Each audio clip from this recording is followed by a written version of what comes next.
بسم اللہ الرحمن الرحیم۔ شروع اللہ کا نام لے کر جو بڑا مہربان نہایت رحم والا ہے۔ اے پیغمبر صلی اللہ علیہ وآلہ وسلم، لوگوں سے کہہ دو کہ میرے پاس وحی آئی ہے کہ جنوں کی ایک جماعت نے اس کتاب کو سنا تو کہنے لگے کہ ہم نے ایک عجیب قرآن سنا جو بھلائی کا رستہ بتاتا ہے، سو ہم اس پر ایمان لے آئے اور ہم اپنے پروردگار کے ساتھ کسی کو شریک نہیں بنائیں گے، اور یہ کہ ہمارے پروردگار کی شان بہت بلند ہے، وہ نہ بیوی رکھتا ہے نہ اولاد،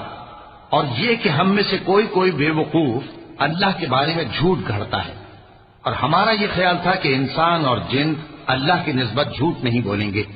اور یہ کہ بعض بنی آدم بعض جنات کی پناہ لیا کرتے تھے تو اس سے ان کی سرکشی اور بڑھ گئی تھی، اور یہ کہ ان کا بھی یہی اعتقاد تھا جس طرح تمہارا تھا کہ اللہ کسی کو نہیں زندہ کرے گا، اور یہ کہ ہم نے آسمان کو ٹٹولا تو اس کو مضبوط چوکیداروں اور انگاروں سے بھرا ہوا پایا، اور یہ کہ پہلے ہم وہاں بہت سے مقامات پر فرشتوں کی باتیں سننے کے لیے بیٹھا کرتے تھے، اب کوئی سننا چاہے تو اپنے لیے انگارہ تیار پاتا ہے، اور یہ کہ ہمیں معلوم نہیں کہ اس سے اہل زمین کے ساتھ برائی مقصود ہے یا ان کے پروردگار نے ان کی بھلائی کا ارادہ فرمایا ہے، اور یہ کہ ہم میں بعض نیک ہیں اور بعض دوسری طرح کے، ہمارے کئی طرح کے مذہب ہیں، اور یہ کہ ہم نے سمجھ لیا ہے کہ ہم زمین میں خواہ کہیں ہوں اللہ کو ہرا نہیں سکتے اور نہ بھاگ کر اس کو تھکا سکتے ہیں، اور جب ہم نے ہدایت کی کتاب سنی اس پر ایمان لے آئے، سو جو شخص اپنے پروردگار پر ایمان لاتا ہے تو اس کو نہ نقصان کا خوف ہے نہ کسی طرح کے ظلم کا، اور یہ کہ ہم میں بعض فرما بردار ہیں اور بعض نافرمان ہیں، تو جو فرما بردار ہوئے وہ سیدھے رستے پر چلے اور جو نافرمان ہوئے وہ دوزخ کا ایندھن بنے۔ اور اے پیغمبر صلی اللہ علیہ وآلہ وسلم، یہ بھی ان سے کہہ دو کہ اگر یہ لوگ سیدھے رستے پر رہتے تو ہم ان کے پینے کو بہت سا پانی دیتے تاکہ اس سے ان کی آزمائش کریں، اور جو شخص اپنے پروردگار کی یاد سے منہ پھیرے گا وہ اس کو سخت عذاب میں داخل کرے گا،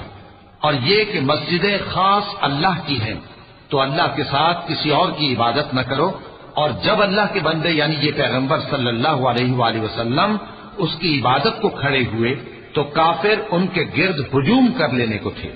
اے نبی صلی اللہ علیہ وآلہ وسلم، کہہ دو کہ میں تو اپنے پروردگار ہی کی عبادت کرتا ہوں اور کسی کو اس کا شریک نہیں بناتا، یہ بھی کہہ دو کہ میں تمہارے لیے نہ کسی نقصان کا اور نہ نفع کا کچھ اختیار رکھتا ہوں، یہ بھی کہہ دو کہ اللہ کے عذاب سے مجھے کوئی پناہ نہیں دے سکتا اور میں اس کے سوا کوئی جائے پناہ نہیں پاؤں گا، ہاں اللہ کی طرف سے احکام کا اور اس کے پیغاموں کا پہنچا دینا ہی میرے ذمہ ہے، اور جو شخص اللہ اور اس کے پیغمبر کی نافرمانی کرے گا تو ایسوں کے لیے جہنم کی آگ ہے، وہ ہمیشہ ہمیشہ اس میں رہیں گے، یہاں تک کہ جب یہ لوگ وہ دن دیکھ لیں گے جس کا ان سے وعدہ کیا جاتا ہے، تب ان کو معلوم ہو جائے گا کہ مددگار کس کے کمزور ہیں اور شمار کن کا تھوڑا ہے۔ کہہ دو کہ جس دن کا تم سے وعدہ کیا جاتا ہے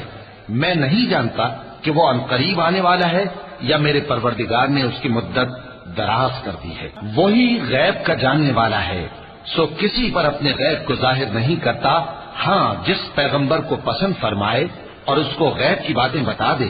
تو اس کے آگے اور پیچھے نگہبان مقرر کر دیتا ہے تاکہ معلوم فرمائے کہ انہوں نے اپنے پروردگار کے پیغام پہنچا دیے ہیں،